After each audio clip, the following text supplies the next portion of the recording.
तो आज से हम लोग क्लास 10th के जियोग्राफी का चैप्टर वाइज ऑब्जेक्टिव देखेंगे, ठीक है, जो आप लोगों के लिए बहुत ही ज़्यादा हेल्पफुल होगा। ये पहला चैप्टर का ऑब्जेक्टिव हम लोग देखते हैं। हमारे सामने पहला क्वेश्चन है, भारत में उच्चावाच, भू आकृति, जलवायु एवं वनस्पतियों में पर्याप्त विविधता के आधार पर मृदा को कितने भागों में बांटा गया। तो जब आप लोग पढ़िएगा बुक तो इसको 6 भागों में बांटा गया है, एकदम क्लियरली मेंशन किया गया है, ठीक है।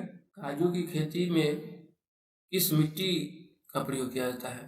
तो लेटराइट मृदा जो है बहुत ही ज़्यादा उपयुक्त माना जाता है। आगे बढ़ अगला क्वेश्चन है, देश का कितना प्रतिशत भूभाग पठार के रूप में है। 27%।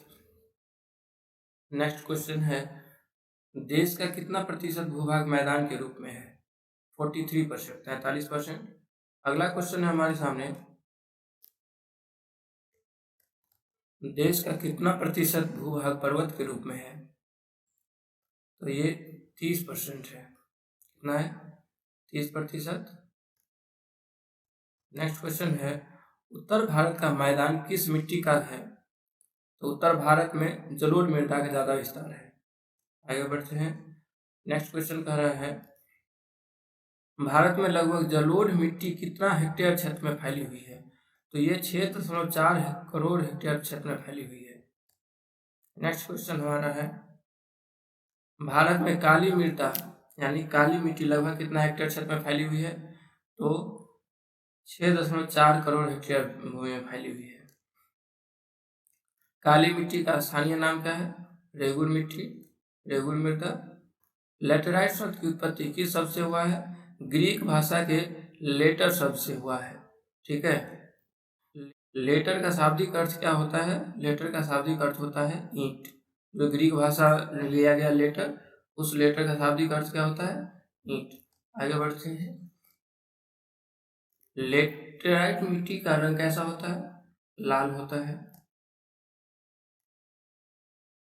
Now the next question is, laterite मिट्टी का रंग लाल क्यों होता है। तो देखिए, लेटराइट मृदा जो होता है उसमें एल्युमिनियम और लोहे के ऑक्साइड पाए जाते हैं, इसके कारण इसका रंग कैसा होता है, लाल होता है। भारत का क्षेत्रफल कितना है। 32.8 लाख वर्ग किलोमीटर है। अब इस 32.8 लाख वर्ग किलोमीटर में कितना प्रतिशत भूमि का उपयोग किया जा रहा है, ठीक है। इसका आंसर है 93%। मतलब भारत की जो कुल क्षेत्रफल है उसका सिर्फ और सिर्फ 93% भूभाग का उपयोग किया जा रहा है हमारे दैनिक जीवन के लिए। आगे बढ़ते हैं। किसी भी देश में पर्यावरण संतुलित रखने के लिए देश के कितने प्रतिशत भूभाग पर वन होना चाहिए। कितना प्रतिशत, 33%, 33% पर। अगला क्वेश्चन है, पंजाब एवं हरियाणा में कितने भूभाग पर खेती होती है।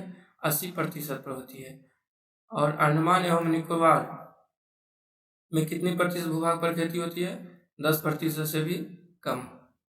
नेक्स्ट क्वेश्चन है, राष्ट्रीय वन नीति कब लागू हुई थी। 1952 ईस्वी में, 1952 ईस्वी में। मानव की 95% आवश्यकताओं की पूर्ति किससे होती है, भूमि से होती है। अगला क्वेश्चन है, पहाड़ी क्षेत्रों में किस प्रकार की कृषि से मृदा अपरदन को रोका जा सकता है। समुच्च कृषि से, मतलब सीढ़ीनुमा कृषि किया जाता है वहां पर। नेक्स्ट क्वेश्चन है, पवन अपरदन वाले क्षेत्रों में कृषि की कौन सी पद्धति उपयुक्त मानी जाती है। पट्टिका कृषि। पवन अपरदन मतलब वैसे क्षेत्र जहाँ पर हवा के जरिए मिट्टी का अपरदन होता है, वैसे क्षेत्रों में पट्टिका कृषि बहुत ही उपयुक्त मानी जाती है। पट्टिका कृषि क्या होती है, तो 2 फसलों के बीच में एक घास का फसल लगा देना पट्टी के रूप में। आगे बढ़ते हैं। मृदा संरक्षण की सबसे बड़ी उपाय क्या है। मृदा संरक्षण की सबसे बड़ी उपाय है वृक्षारोपण, प्लांटिंग। आगे बढ़ते हैं। चलिए, ये हमारा पहला चैप्टर का लास्ट क्वेश्चन था। इसी तरह से हम लोग हर चैप्टर का देखते चले जाएंगे। ये था पहला चैप्टर जो हमारा है भारत संसाधन एवं उपयोग, उसका इंट्रोडक्टरी पार्ट वाला था। इसके बाद आएगा इसका खंड क, प्राकृतिक संसाधन। और इसी तरह से इसका जो और भी खंड है उसका हम लोग ऑब्जेक्टिव देखते चले जाएंगे चैप्टर वाइज, ठीक है। Thank you.